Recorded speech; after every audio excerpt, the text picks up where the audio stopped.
Is it resentment or did we just run out of words? Welcome back to the safari, everyone. Today we're taking a little side quest because something happened inside Chasing Milligrams community that I completely kind of just stopped in my tracks. One of our members shared something incredibly honest. They talked about how throughout this resentment series, they've started questioning whether what they're actually feeling is resentment at all. And I thought, ooh, that's a conversation. Because what if one of the reasons so many people stay stuck is because they're trying to solve the wrong emotion? What if you've been calling it resentment, but it's actually grief?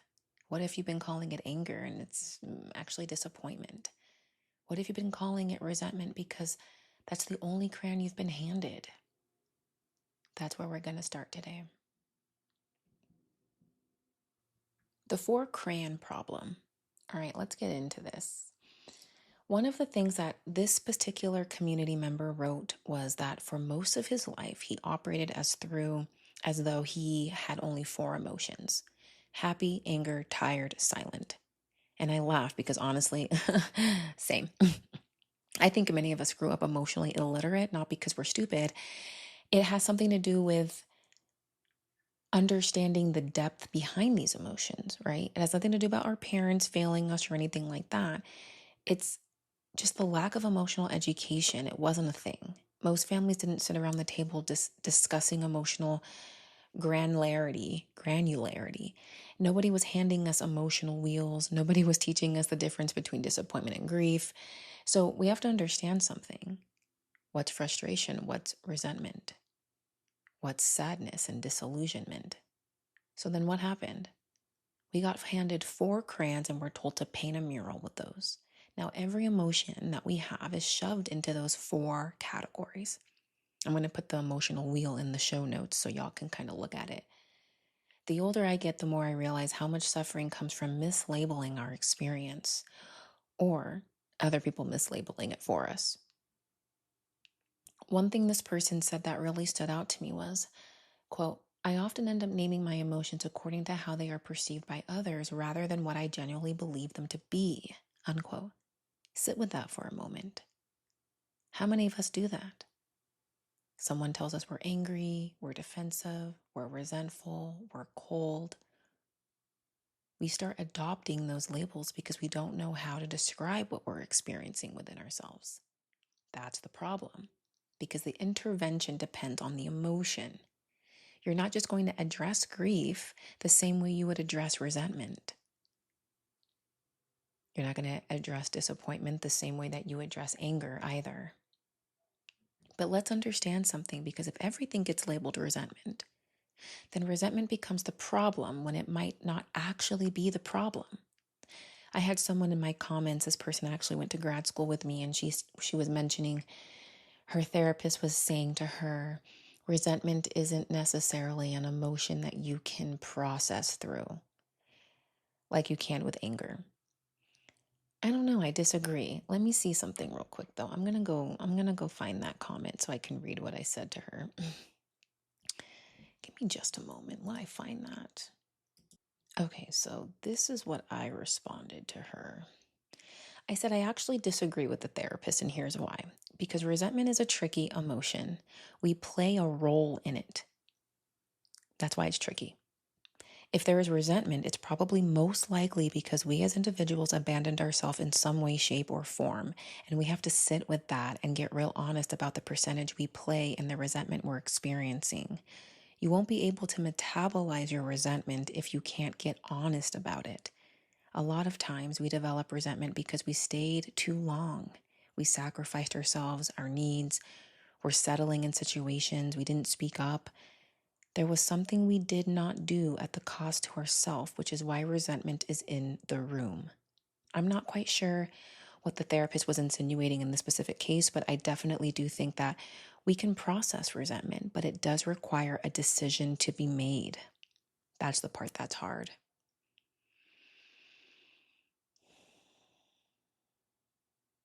You see, that might even be learning how to stop over functioning. It might mean walking away. It might be requiring us to make a decision that we don't want to make. That's where the self-abandonment comes in. That's what I told her. And I think that's why resentment is so hard. And in this particular community member who wrote in, they're not sure if they're experiencing resentment or frustration, because can you imagine how many of you have had a partner try and tell you, and I've done this, I've been guilty of doing this in a state of heightened whatever. I have accidentally or unconsciously labeled my husband's emotions for him. That does not feel good because I'm scanning, right? We tend to do that. How many of you actually like when people speak for you or tell you how you're feeling? It doesn't feel good. So for those of you, and I'll put the anger iceberg image, you can actually Google it.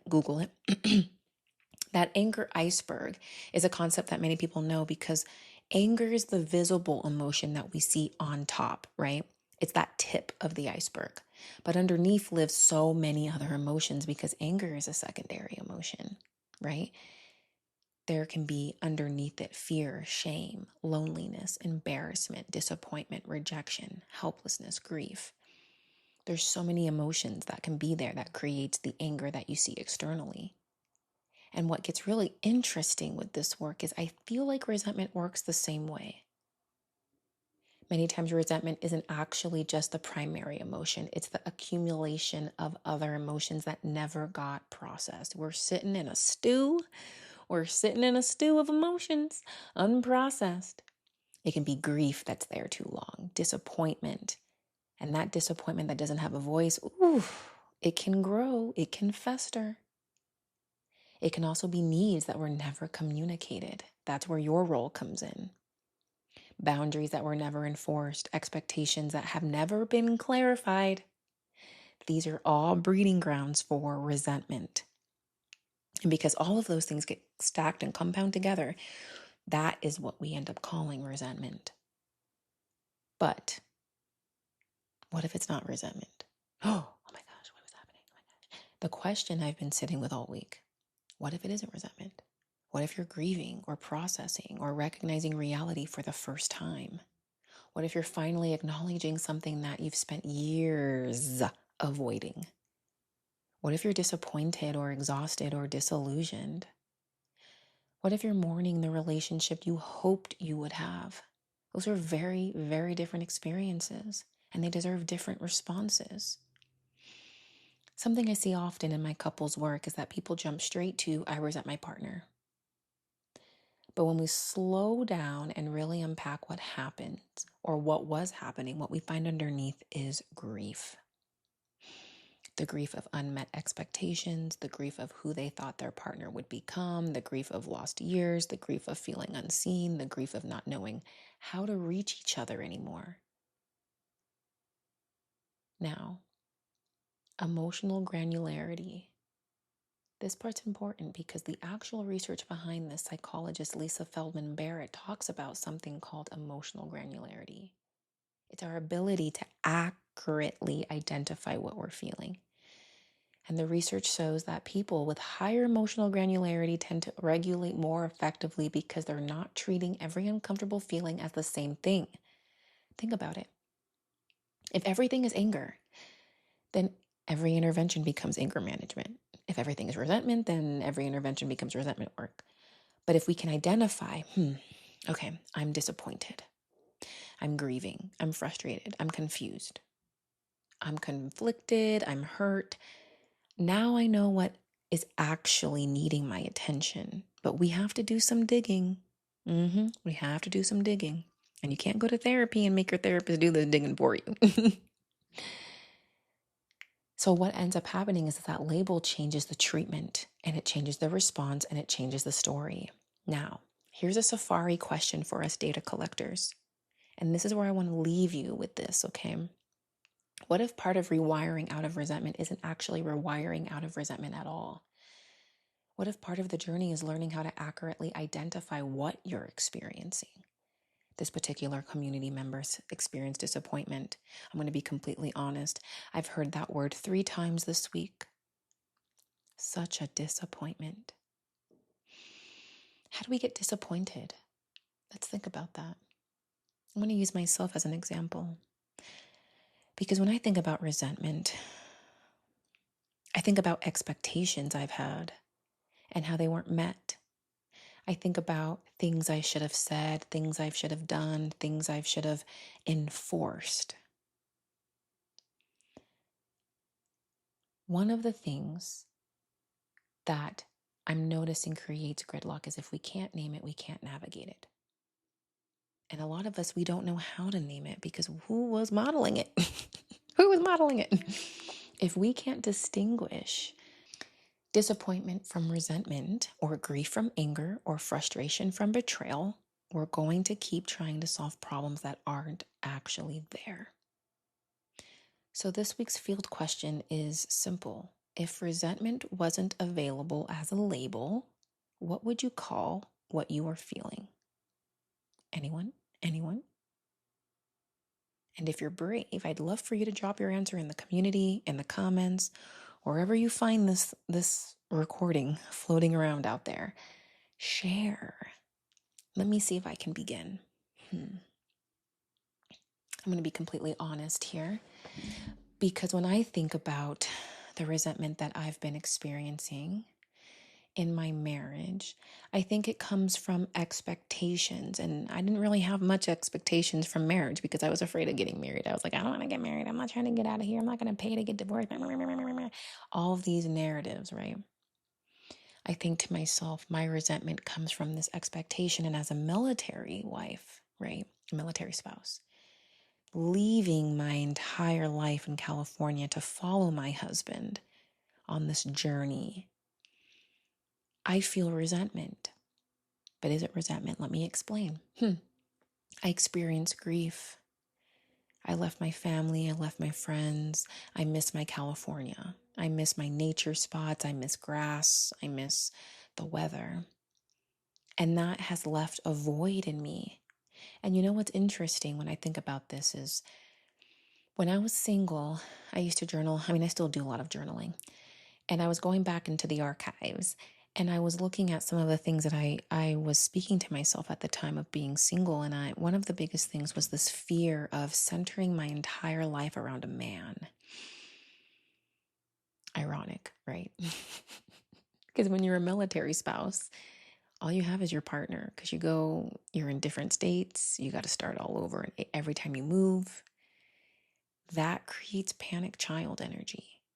And as much as I know this, right, as much as I have this awareness, right, because I know it's not healthy to make your partner the entire village. Like, it takes a village, right? And some of us are making our entire partner the sole person to meet all of those needs that a village would meet. Does that make sense? And I found myself inside of that, and it was scary, very scary, because I'm like, oh my God, I know where this goes. Right? And then I'm feeling all of that. Do you have an outlet? Some of us don't. And that right there is very important as well. I mean, before I met my husband, I was already somebody that had no problem being alone. I actually very much enjoyed my alone time. But being alone in your home state and being alone in a state you're not from is a different kind of alone feeling. It really is. I have a feeling that many of us are discovering that what we've been calling resentment may actually be something much deeper. And maybe just that is where the healing begins. Now, what do I mean by that before I just leave y'all with some riddles? I've been doing this work too, right? And I don't have the answer. And that's something that I think is very uncomfortable too, because many people go to therapists hoping that the therapist is going to fix them. I don't got the answers for life, girl. Right? I'm sitting in this boat too, and sometimes my boat got a hole in it and I'm sinking. Right? What if resentment is the name of the stew that all those emotions and unhealed wounds and unacknowledged imprints create? Right? If I'm going to make a soup called chicken tortilla soup and it has all these ingredients in it, what if the soup is called resentment and it has all these emotions in it? What are we grieving? What are we frustrated by? Let's get clear on that. What happens when you get clear and you communicate it to your partner? What happens then? Let's sit with this. Tell me what comes up. Share it in the comments. I'll also leave the references below for those of you who want to do a little bit of scientific research, get a little nerdy, get a little geeky pants, and you want to explore further. I'll put that down for you, all right, data collectors? Till next time.